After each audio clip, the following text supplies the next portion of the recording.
있습니까? 우리 박수 한번 해주세요. 우리 이준석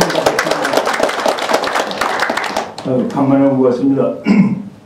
눈도 많이 오고 또 날씨도 춥고 그런데 오늘 우리 조갑재 대표님 제가 그 강의는 못 들었습니다만은 앞으로 그 북한 통일을 향한 그런 시국이 다가오고 있다는 얘기에 저는 뭐 적극 동감을 합니다.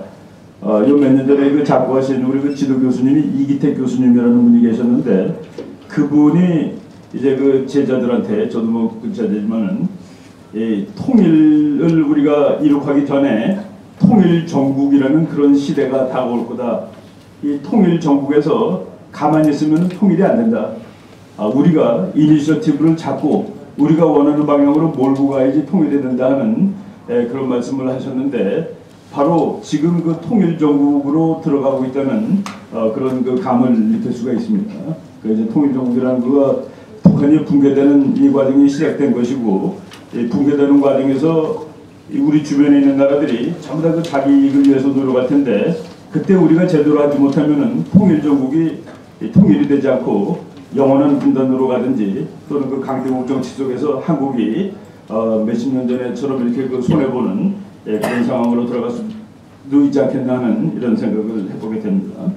지금 우리 이사장님이 말씀하신 것은 그 이스라엘 문제인데 지금 우리가 그 한반도 얘기를 하지만은 국제 정치에서 큰 사건이 하나 터지면은 한반도 문제는 그 안에 이렇게 덮여 들어갈 가능성이 있는데 가장 큰 사건이 될 가능성이 있는 것이 이스라엘이 이란을 공격할 것인가 하는 그 여부입니다.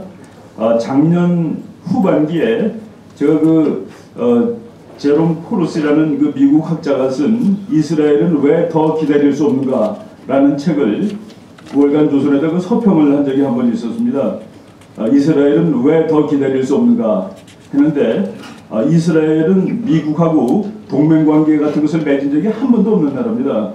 무슨 뭐 종이 약속 같은 건 하나도 안 했는데 그럼에도 불구하고 이스라엘은 미국이 마치 자기 나라 지키듯이 지켜준 나라입니다. 이스라엘하고 미국은 뭐 거의 같은 나라라고 얘기할 정도로 이스라엘 안전보장은 미국이 다 지켜줬는데 지금 이스라엘 사람들한테 여론조사를 해보니까 오바마 대통령이 이스라엘 편이라고 믿는 사람이 6%밖에 안 된다고 나왔습니다. 여론조사에서. 94%가 이제 더 이상 미국은 이스라엘 편이 아니다 라고 얘기를 했고 특히 이제 오바마 대통령에 대해서 의구심을 가지고 있는데 그 이스라엘 사람들이 평균적인 생각이 뭐냐면은 이란이 핵을 만들게 되면은 이란이 핵을 만든다는 것은 이스라엘한테는 그 영어로 그 사람들 얘기로 existential threat 그러니까 존재에 대한 위협이다 하는 그 얘기입니다.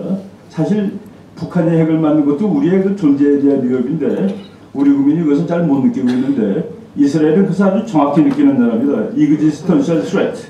그러고서 그 문제를 아직까지는 미국이 해결해 줄 수 있다라고 보고 이스라엘이 오히려 그 보조적인 역할을 하는 거로 생각을 했는데 이스라엘 사람들이 생각이 바뀌고 있습니다. 그러니까 뭐냐면은 이제 이 사람들이 아예 얘기를 했습니다. 만약 이란이 핵이 완성됐다고 판단되는 그 순간에 이스라엘은 그 순간에 먼저 공격을 하거나 그러진 않는다. 그러면서 거기 이제 조건을 제시한 것이 그 순간에 자기네들은 그 서방 세계, 미국 그리고 온건한 아랍 세계에다 호소를 하겠다. 지금 우리의 그 생존이 위협에 돼 있는데 위협 상황에 처했는데 이것을 해결해 줄 수 있는 그 방법을 강구해 달라라고 요청을 하고 그러고 나서 이제 판단을 하는 겁니다. 이스라엘이 보기에 그들이 우리를 포기했다, 어벤던했다 라고 느껴졌을 때 그때 이스라엘은 스스로 행동하는 수밖에 없다 라고 얘기를 했습니다. 참 무서운 조건을 건 것이죠.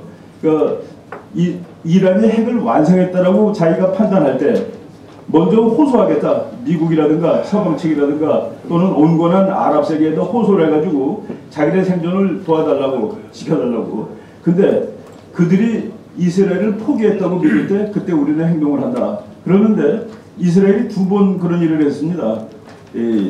이라크를 한번 공격한 적이 있었고 1980년에 그리고 2007년에 시리아를 공격을 했습니다. 시리아를 공격했는데 바로 그건 북한이 주던 그 핵시설을 완전히 폭발을 시켜놓은 것이죠. 근데 이라크하고 시리아는 자기네는 핵시설이 없다라고 얘기했기 때문에 대응도 못했습니다. 근데 이란이 이스라엘의 공격을 받으면 가만히 있을 것인가? 이거 3차 대전 될 가능성이 엄청나게 높다는 그 얘기입니다.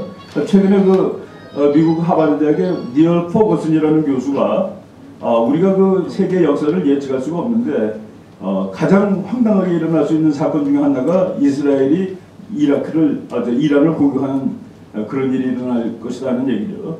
그게 될 경우에 소금값이 $250로 오른답니다. 1배럴당. 그렇게 되면 뭐 우리가 금년에 경제성장 몇 % 한다 그러면 전부 다 수포로 돌아가는 그런 상황이 될 겁니다. 아마도. 그런데 오늘 또 보니까 미국 헤리티지 재단이라고 아주 유명한 그 연구소가 있는데 거기 뭐 보수 연구소입니다. 거기에 이사장이 이스라엘이 이란을 공격할 그 문제를 맨 앞에다 얘기를 했습니다. 그럴 가능성이 지금 점점 높아지고 있다는 그런 얘기죠. 바로 이런 문제도 우리가 염두에 둬야 될 것 같습니다. 그리고 농축우라늄 북한이 지금 뭐 만들고 있다는 거를 우리 이사장님이 얘기하셨는데 오늘 또 유명한 작가도 얘기를 했고 2002년 바로 이제 1994년 10월 21일 날 제네바 합의가 있은 후에 그때 이제 클린턴 대통령이 있을 때입니다. 미국의 그 공화당 사람들이 이제 바깥에서 이제 전부 다 그룹 스타디 하는 거예요.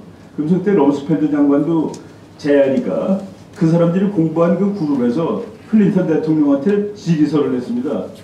지금 이란하고 북한이 핵을 안 만들고 있다고 보증을 쓸 수 있겠느냐? 보증을 서달라.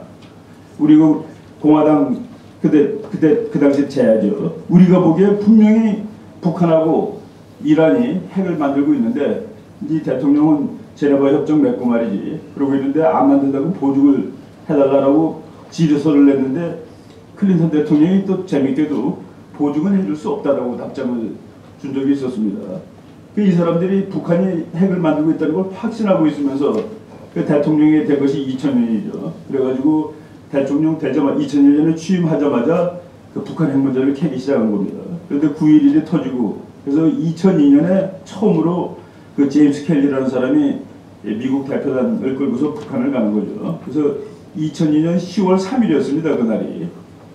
3일날 가가지고 그 제임스 켈리 일행이 북한 측을 향해서 당신네들 지금 핵폭탄 만들고 있다고 우리는 알고 있다. 그랬더니 북한 측에서 무슨 그런 말을 하면서 막 역정을 부렸습니다. 우리는 만들고 있지 않다. 그랬더니 그 켈리 일행이 이 자료를 보여주면서 이래도 아니냐고 그 자료를 보여줬다고 합니다. 그러니까 북한 측에서는 그 자료를 보고서 말을 못한 겁니다. 말을 못하고 그 다음날 10월 4일날 아침에 그래 만들고 있다 어쩔래? 가서 니네 대통령한테 얘기해. 핵보다 더 무서운 것도 있다고. 그렇게 얘기를 한 겁니다. 그때 터진 것이 이제 바로 북한 핵위기 넘버 2. 그러면 아직까지 지속되고 있는 것이죠. 그때 미국이 제시한 그 자료가 파키스탄이 북한에게 그 우라늄 농축으로 만드는 그 핵 만드는 그 시설을 팔고 그리고 북한으로부터 돈을 받을 거 아닙니까? 돈을 받고서 영수증 써준 그 영수증이랍니다. 그러니까 이거는 빼도 박도 못하는 그런 것이죠. 그러니까 파키스탄을 통해서 농축우라늄으로 핵을 만드는. 그래놓고 북한이 그 다음서부터 이제 그리고 이제 육자회담이 시작되는데 단 한 번도 농축우라늄으로 핵 만들고 있다는 얘기를 한 적이 없습니다. 아니라고 그러다가 지난 가을이죠. 농축도 많이 했다라고 이제 공간을 친 겁니다. 북한이 전 세계에 대해서. 이런 상황이 지금 지속되고 있는데 그래도 그 북한이 거의 쓰러져 가고 있는 그런 상황이 다가왔고 그 상황을 우리가 확실하게 이제 대처를 해나가야 되는데 아주 큰 문제 하나만 말씀드린다면 북한이 무너졌을 때 중국이 차지하게 되면 통일 얘기 꺼내기 아주 난감한 상황으로 갈 수 있다는 그 얘기입니다. 그 중국이 들어오는 것을 막기 위해서는 한국 혼자 올라가야 되는데 미군 같이 가면 중국이 왜 미군 오냐 그럴 테니까 우리 혼자 올라가서 할 수 있는 능력과 의지가 지금 돼 있느냐는 그 문제죠. 바로 거기에 대해서 우리가 그 많은 그 연구와 생각을 해야 된다고 생각합니다. 네.